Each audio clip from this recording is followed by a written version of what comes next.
Nous vous souhaitons la bienvenue sur notre chaîne Vie éternelle, des réponses qui proviennent de la science. L'étude approfondie des expériences de mort imminente nous apporte une série de preuves objectives.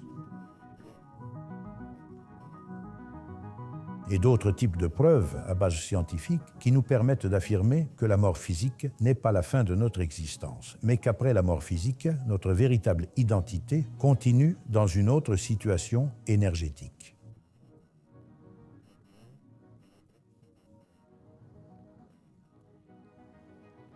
Rappelons-nous, en suivant la définition de Bruce Greyson, psychiatre de l'Université de Virginie, la définition ou le concept que nous avons des expériences de mort imminente. Il s'agit d'expériences profondément subjectives comportant une dimension transcendante chez des patients qui sont proches de la mort et qui dépassent l'espace, le temps et l'ego.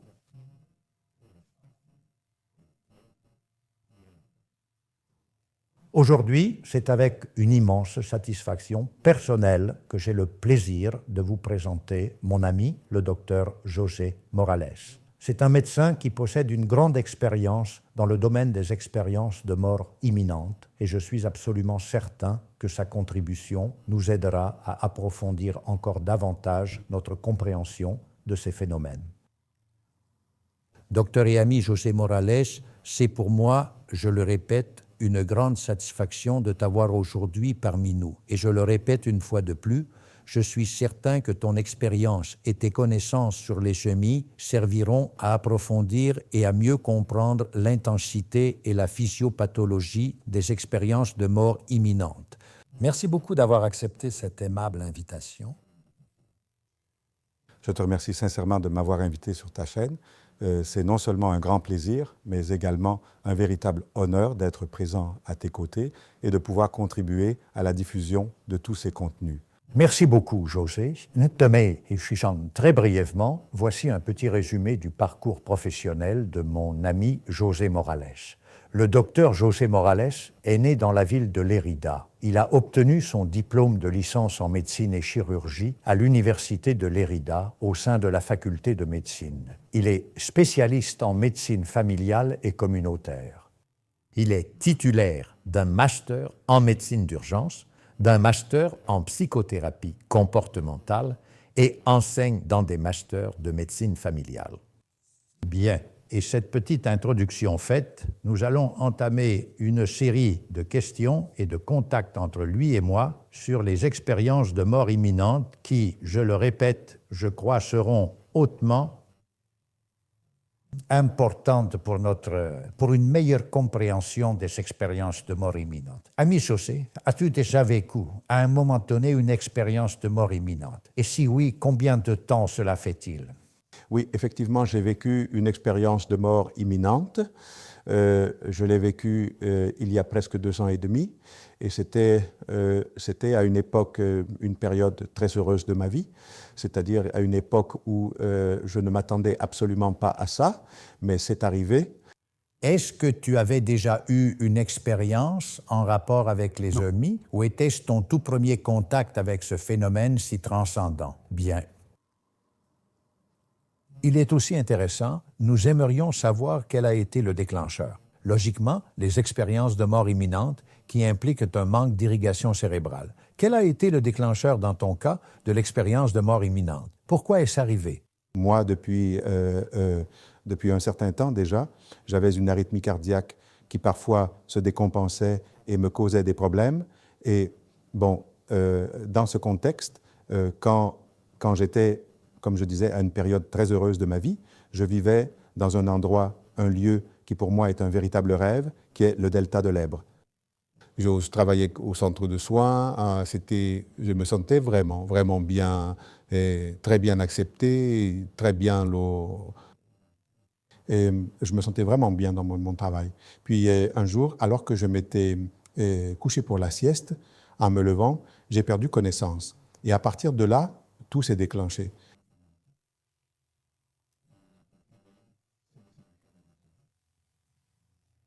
Je voudrais clarifier un concept, à savoir les troubles du rythme cardiaque sont la conséquence d'une altération au niveau du tissu excitoconducteur du cœur. Le tissu excitoconducteur du cœur, formé par le nodule d'Ashov-Tawara, le faisceau de His et ses branches, est une composante fondamentale du tissu cardiaque qui régule les impulsions continues tout au long de notre existence et qui déterminera la capacité de contraction du cœur. Lorsque des altérations se produisent dans ce système excitoconducteur, c'est ce qui conditionne l'apparition d'arythmies. Et ce fut précisément l'une d'elles, le déclencheur de l'expérience de mort imminente que nous raconte le docteur José Morales. Bien. Pour nous, il est très intéressant qu'un médecin, connaissant l'anatomie et la physiologie de l'être humain, ait vécu personnellement une expérience de mort imminente et puisse nous la raconter. Les facteurs de véracité, logiquement, atteignent ici leur apogée. Je vais demander à mon ami José Morales, explique-nous avec toutes sortes de détails, de manière descriptive, depuis le début jusqu'à la fin, comment l'as-tu vécu, comment cela s'est-il produit, a-t-il débuté, quelles expériences as-tu vécues et comment s'est terminée ton expérience de mort imminente, s'il te plaît, José. Oui. Alors, comme je le disais, en me réveillant d'une sieste, un week-end, je me suis redressé et j'ai perdu connaissance. Et ce que je vais vous raconter à partir de maintenant, c'est vraiment ce que j'ai vécu personnellement. Alors, comme je dis, j'ai perdu le sens et ma prochaine expérience consciente, ça a été de me voir complètement dissocié de mon corps, depuis ma propre hauteur, comme si j'étais debout, et je voyais dans un coin, entre un meuble et le mur, mon corps inerte qui ne respirait plus. Et moi qui suis habitué à voir des personnes décédées, 40 ans de carrière, moi qui étais principalement médecin de campagne, toujours quand il y a un décès, le médecin doit se déplacer pour certifier la mort. Alors, ce que j'ai vu m'a laissé stupéfait, m'a laissé perplexe. J'ai vu mon corps là-bas et j'ai compris que c'était bien mon corps et que mon corps n'était plus qu'une chose totalement inerte, quelque chose de complètement mort. Ce qui s'est passé ensuite, j'ai ressenti une sensation comme de me voir aspirer et faire une espèce de remous et je suis apparu dans un espace sombre, sans limite, dans lequel je me voyais moi-même, comme si j'étais en train de flotter, comme on voit parfois les sous-mariniers au milieu de l'océan, non ? Eh bien, moi, je me voyais là, flottant, observant mon corps, comme s'il était illuminé par un projecteur inexistant. Et en regardant vers le haut, j'ai vu une lumière et mon corps, ma conscience, ce que je voyais de moi-même, était comme attiré vers cette lumière. Même moi, je sentais la brise, une brise très agréable, tandis que je m'approchais de cette lumière. Pendant un moment, eh bien, je me dirigeais vers là-bas, et à mesure que je me dirigeais, je me sentais de plus en plus calme, de plus en plus comme acceptant la situation. Et arrivé à ce point, à cette lumière, je me suis retrouvé dans un paysage alpin, comme si depuis une cime, tu étais capable de voir une vallée vraiment magnifique, une vallée avec de très belles couleurs, avec beaucoup de contrastes, avec beaucoup de luminosité, où tout n'était que paix, que tranquillité, que connexion. Il y avait là un sentiment de connexion, comme je n'en avais jamais ressenti auparavant, de me sentir en parfaite harmonie avec tout cela. Cela a apaisé, a calmé mon état d'esprit et m'a inondé d'une profonde paix. Au fur et à mesure que le temps passait, ce temps vécu de l'expérience, cela devenait de plus en plus blanchâtre, plus neutre. Et j'ai fini par me retrouver comme dans un espace d'une luminosité neutre, dans lequel, pour ainsi dire, il n'y avait absolument rien. J'ai regardé à ma gauche et j'ai vu là, à quelques mètres, un ami de ma jeunesse que j'avais perdu quand j'avais 23 ans. Il s'appelait Thomas José. Il avait été mon ami d'âme pendant quelques années et moi aussi, j'avais été le sien. C'est une personne très importante que j'ai eu beaucoup de mal à perdre parce que c'était une personne extraordinairement brillante, un peu plus âgée que moi, qui a souffert d'une tumeur cérébrale et qui a subi une opération chirurgicale pour tenter de l'enlever. On est au milieu des années 70. Hein. Ce n'est pas comme aujourd'hui où l'on a tant de techniques d'imagerie. Alors, il a subi une chirurgie pour tenter d'éradiquer cela. Et à la suite de ça, il est resté dans le coma pendant 2 ans. Et quand il est revenu, lui, qui devait avoir alors environ 23 ans, eh bien, il avait une déformation ici, une conséquence de la chirurgie. Et il était aveugle. Il avait aussi une hémiparésie du côté droit du corps. Et pourtant, ce qui m'a surpris, c'est que je le voyais là, dans toute sa splendeur. Ce n'était pas le Thomas José que j'avais connu, mais le Thomas José idéal, le Thomas José qu'il aurait pu être s'il avait atteint sa pleine plénitude physique sans aucun type de contrainte. Est-ce que tous les défauts ont disparu? Tous les défauts, voilà. Est survenu suite à l'opération? Il était magnifique et en plus je l'ai vu en costume, avec un costume formel que je ne me souviens pas l'avoir jamais vu, mais c'est que je l'ai vu, enfin, je te dis, avec un éclat spécial, je dirais, non? Et en plus, il y avait une communication intime entre nous, qui était comme une véritable connexion émotionnelle, n'est-ce pas? Ce n'est pas d'avoir des dialogues, mais une connexion vraiment profonde avec lui.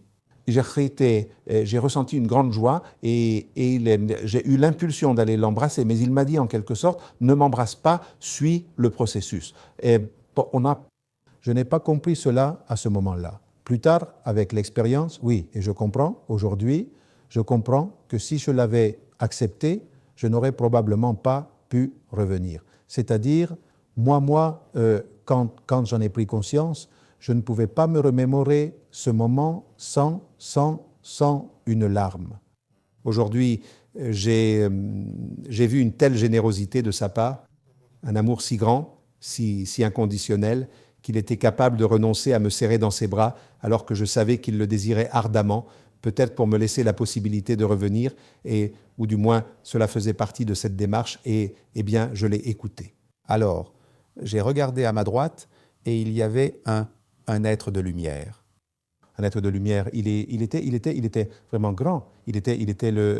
Si moi je mesure 1,75 m, eh bien peut-être que cet être de lumière qui n'était absolument pas intimidant du tout, il était comme bienveillant, il était vraiment aimable, mais peut-être qu'il mesurait bien 3 mètres. Hein? Dans ma perception de là-bas. Mais ça me transmettait un sentiment d'acceptation. Et ça me transmettait cette acceptation de la mère qui accueille son bébé, c'est-à-dire ça me rassurait, c'était tranquille, c'est normal, ne t'inquiète pas. Et étant dans cette atmosphère d'accueil, eh bien, devant moi sont apparues des choses similaires. Et comprenez-le comme une métaphore à une centaine d'écrans simultanés, qui reflétaient des moments de ma vie, certains d'entre eux très significatifs, d'autres, certains même insignifiants, n'est-ce pas? Et que moi, d'un seul coup, je pouvais avoir une vue panoramique de toute ma vie depuis le moment de ma naissance jusqu'à l'instant où je quitterai cette vie, n'est-ce pas? Et ça attirait mon attention, et c'était comme si on voyait des photogrammes alors qu'on connaît très bien tout le film, n'est-ce pas? Eh bien, ça m'interpellait, ça a vraiment attiré mon attention, ces moments où je me suis comporté, disons-le ainsi, avec égoïsme, avec un manque de charité, un manque de compassion, de façon erronée. Et parallèlement, le fait d'être, et chaque fois que je voyais ça, ça m'angoissait de plus en plus. Et cet être de lumière dont je te parle, il me transmettait vraiment ce message. Sois tranquille, tout va bien, il n'y a absolument aucun problème. Je dois avouer que cette vision n'était pas uniquement une approche cognitive, mais elle possédait également un côté expérientiel, un aspect empathique qui, personnellement, m'a surpris et m'a totalement pris au dépourvu. Et c'est que dans ces situations de désamour, d'égoïsme, de trahison envers l'autre personne, non seulement j'étais conscient de la valeur de cette relation, mais en plus, je ressentais... Et il pense que je n'avais pas de corps, mais je sentais comme si c'était d'une manière somatique et aussi d'une manière émotive, de la forme des sentiments qui étaient provoqués, ce que j'ai provoqué chez l'autre personne.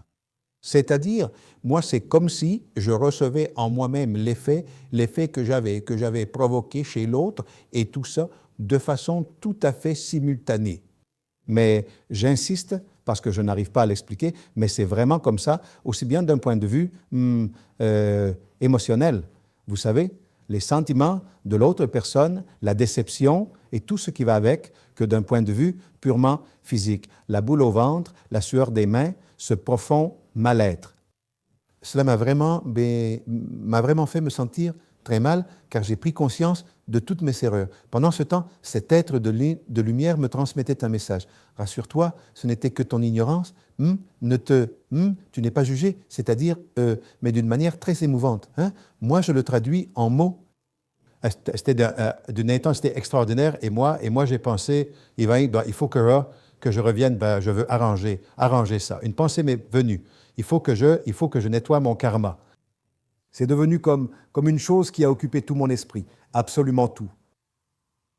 L'être de lumière m'a transmis, écoute, si tu souhaites revenir, il n'y a aucun souci. Et dans cette intensité émotionnelle, la chose suivante que j'ai ressentie fut comme un basculement en arrière. Et le souvenir suivant, qui est déjà un souvenir terrestre, c'est de me sentir à nouveau dans mon corps. C'était moi, ce n'était pas celui qui était là, mais c'était moi. Et je ressentais une douleur intense dans le dos entre les omoplates. Et aussi une douleur ici dans cette zone frontotemporale.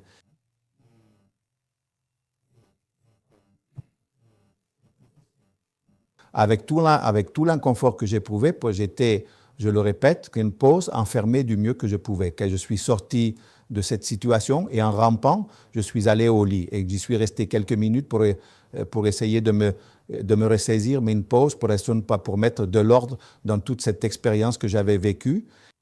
Quand je me suis senti assez fort, je me suis redressé, je suis allé au salon.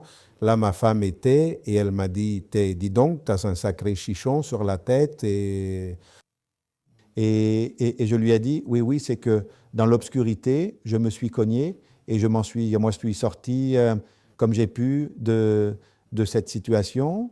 Et à partir de là, a commencé une période que j'appelle la nuit noire de l'âme, qui fut 6 mois d'un profond mal-être. Ce n'était pas une dépression, je n'avais pas de pensée suicidaire. Non, j'avais simplement vécu quelque chose de très choquant auquel je cherchais une explication que je ne comprenais pas. Et pendant ces 6 mois, j'ai fait comme une recherche vorace pour voir si j'arrivais à comprendre cela. J'ai commencé à lire des livres, à regarder des vidéos YouTube de personnes qui avaient vécu ces expériences. J'ai vu que ce que j'avais au tout début pensé être quelque chose d'exceptionnel, d'assez inhabituel, parce que moi, il est vrai que j'avais entendu, comme beaucoup de gens, dans certaines émissions de télévision, parler des EMI, et j'avais lu quelques livres qui furent des best-sellers, comme celui du docteur Raymond Moody. Mais enfin, il faut bien reconnaître que cela fait profondément partie de notre culture. C'est une réalité. Mais comme je vous le dis, et pendant ces 6 mois-là, j'étais complètement déconcerté jusqu'à ce que je finisse par en parler. Et cela a marqué le début d'une autre période, les 2 années qui ont suivi. Extraordinaire, José, extraordinaire. La description de ton expérience de mort imminente. Il y a 3 aspects que je voudrais éclaircir, que les patients mentionnent fréquemment dans les EMI. En premier lieu, ils communiquent avec les êtres qu'ils rencontrent pendant l'EMI, non par nos moyens habituels de communication, mais par la pensée. Deuxièmement, toutes leurs expériences concernant le temps que notre dimension humaine tridimensionnelle perçoit comme linéaire, passé, présent et futur, ils le considèrent toujours comme un seul temps. Tout est le présent, tout est le moment actuel, tout est ici et maintenant. Et en troisième lieu, la grande facilité qu'ils ont de se déplacer. C'est-à-dire, il y a une telle facilité que le concept d'espace-temps disparaît. Ils rapportent, par exemple, si je pense être en Australie aux antipodes, au même moment qu'ils pensent, ils se trouvent en Australie. Parmi ces 3 aspects, en as-tu réellement vécu un seul durant ton expérience de mort imminente? Oui, oui. Les 2 premiers, absolument. Et le 3e, celui d'être ailleurs, non. J'étais complètement absorbé par mon expérience. Quant au temps,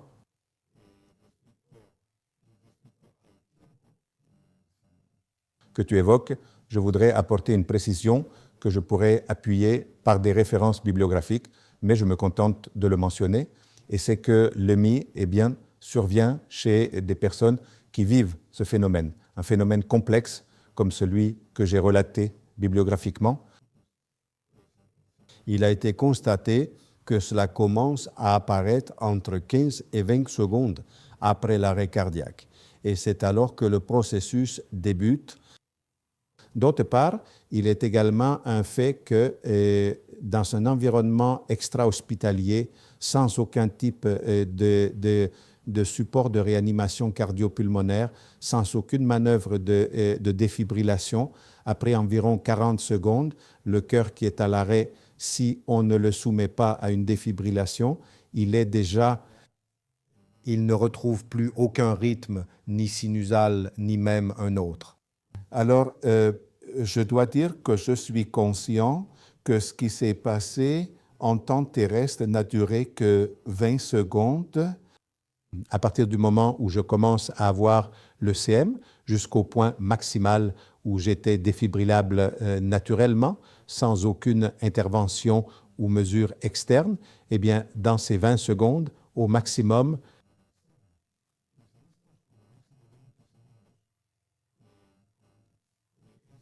tout ce que je t'ai dit est arrivé que même si j'ai peut-être pu l'expliquer en 5 ou 10 minutes, je te dirai en temps réel, 1h30, mais d'une intensité absolument incroyable.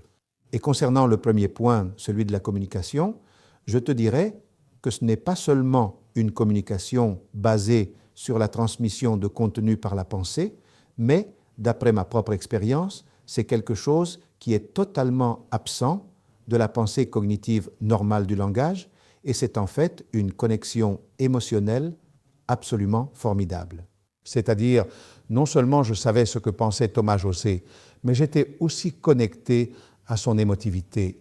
Nous parlions de cœur à cœur, sans mots, tout d'une manière, si tu veux, télépathique. Mais non, je crois que le contenu verbal n'est pas si important que j'ai à mettre des mots, mais c'était un contenu émotionnel, une sorte de métalangage que je ne peux pas exprimer. Et ce fut la même chose avec l'être de lumière.